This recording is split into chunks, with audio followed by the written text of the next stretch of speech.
Well, it's kind of chilly here in Montana, winter time, middle of January, but we're getting ready to head down to Arizona. Going to leave here in about 3 days. I can't wait. We're just going to get on the highway and book it down there without spending too much time freezing at night along the trip, but get down to where it's a little warmer down in southern Arizona. That's the plan. We've just been getting things ready in the trailer. I'll show you. Not too bright in here. Turn the light on. That might help. We use these goose down comforters. They're not goose down, they're goose feather comforters, but they're really thick. They're like 6 inches thick. And that's what Linda and I use on the bunks to stay warm. Oh, you can see my metal detector there. We've been loading toys, things that we like to bring along with us. Got a couple of comfortable chairs here, folding chairs.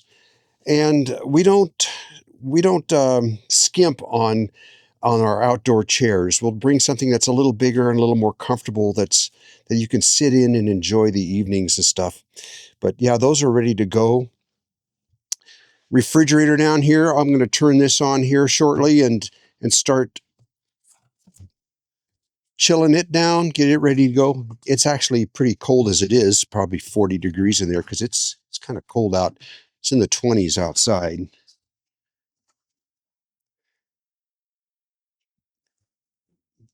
Down here is our collapsible shower pan and bucket that we use for heating water and taking baths. This drain of this, it's a dog bath. I've showed it before, but basically that drain just goes right through a hole in the floor of the trailer.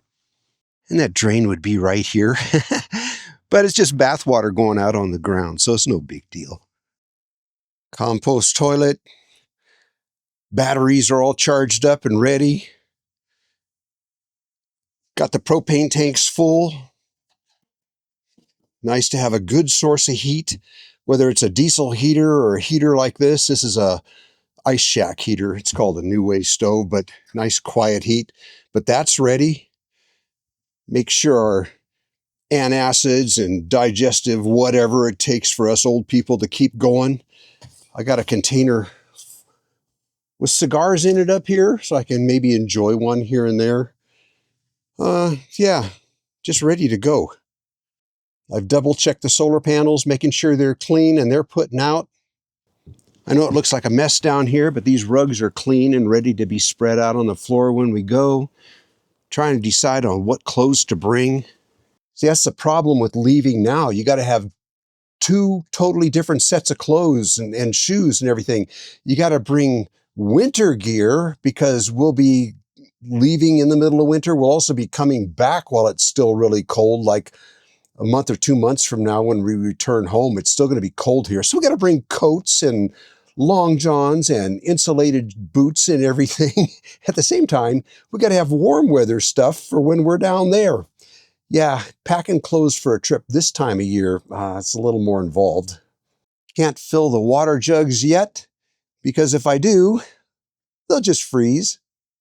I've checked the tire pressures and I've greased the bearings. Yesterday I got the truck all loaded.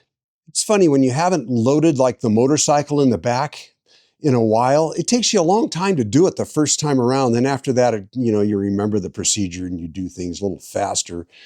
These bins are all full of gear that we need. Over on this side, this is the clam shelter, which is really important. We use it mostly to block the wind when we're camping, to give us a place to sit outside, out of the wind. And then the ramps for loading the motorcycle. There's 2 ramps there. Just stuff.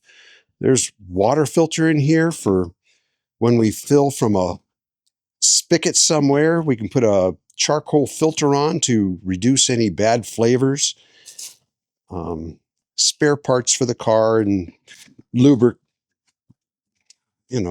brake cleaner, spray lubricant, things like that. Paper towels for cleaning your hands in case you got to work on something.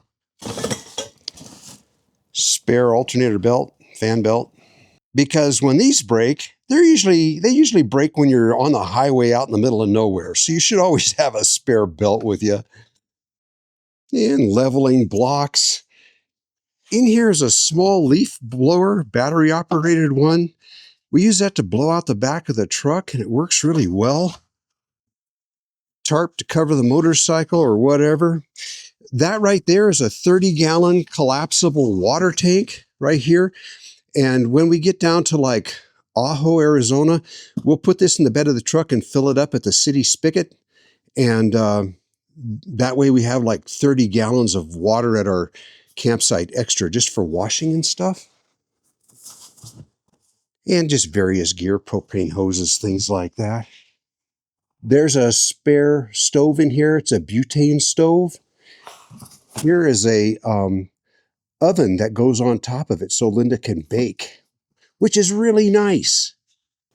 It's funny because we've been home for a couple of months and you just kind of get out of the routine of making sure everything is ready to go, which is one of the nicest things. One of the things I like about being on the road and traveling is all you need to worry about is what's happening at the minute and maybe where you're going to get your next meal and maybe where you're going to camp that evening.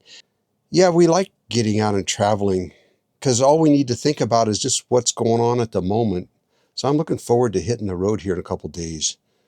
It's strange because when you've been sitting in one spot like this so long, it's like it takes forever to get ready to go.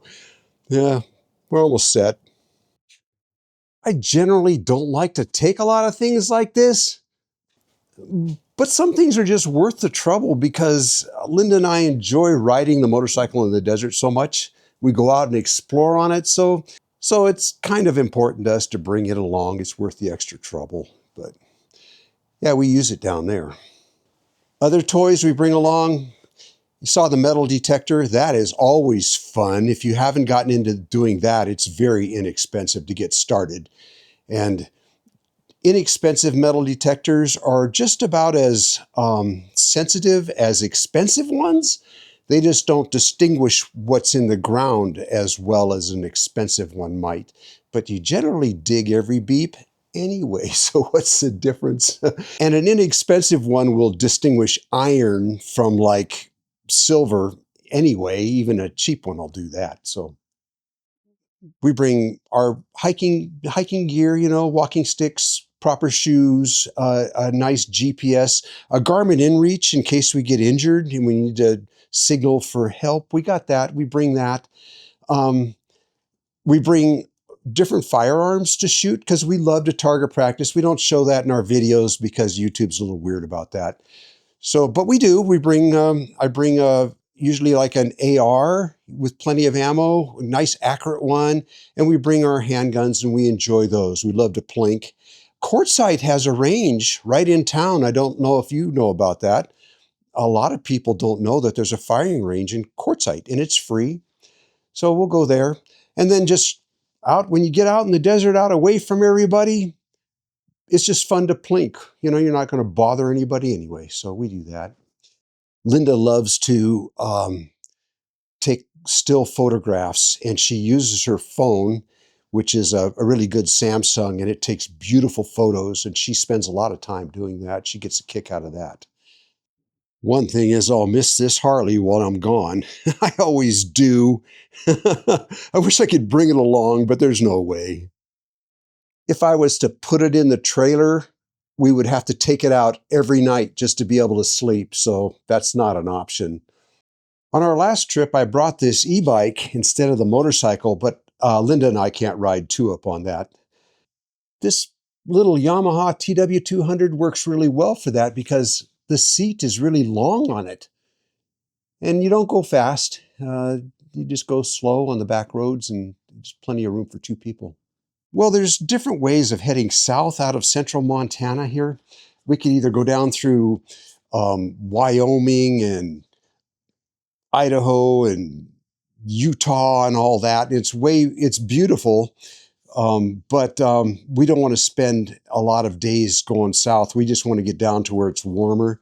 So what we'll do is we'll just book it straight for Idaho Falls and Salt Lake and and Lake Havasu and then down that way, just the fastest way going down. I think it takes us like 2 nights to get down to the Quartzsite area. And we'll spend probably a week or so in Quartzsite just seeing some of you guys, you know, some of our friends, Jeff and Paul and Lori and Josephina. We're going to look you up when we're down there, amongst others. We're just going to spend some time visiting. Then we're going down to Yuma because I want to go down to Algodones and get some things done. I got a tooth that needs fixed and I need to see a dermatologist. It's cheaper down there and you can generally almost just walk in and don't have to wait a long time for an appointment. So we'll do that. Then I think we'll go over to South Central Arizona and just enjoy that area down there, maybe down around Nogales and places like that. And I don't know where we're going to go after that, but that's the fun of it. We don't know. It's just a typical excursion for us, just to get out and just take the road as it comes. Anyways, we're about ready to hit the road in a couple days. I think like day after tomorrow. Ha! Can't wait. We'll see you down in Arizona.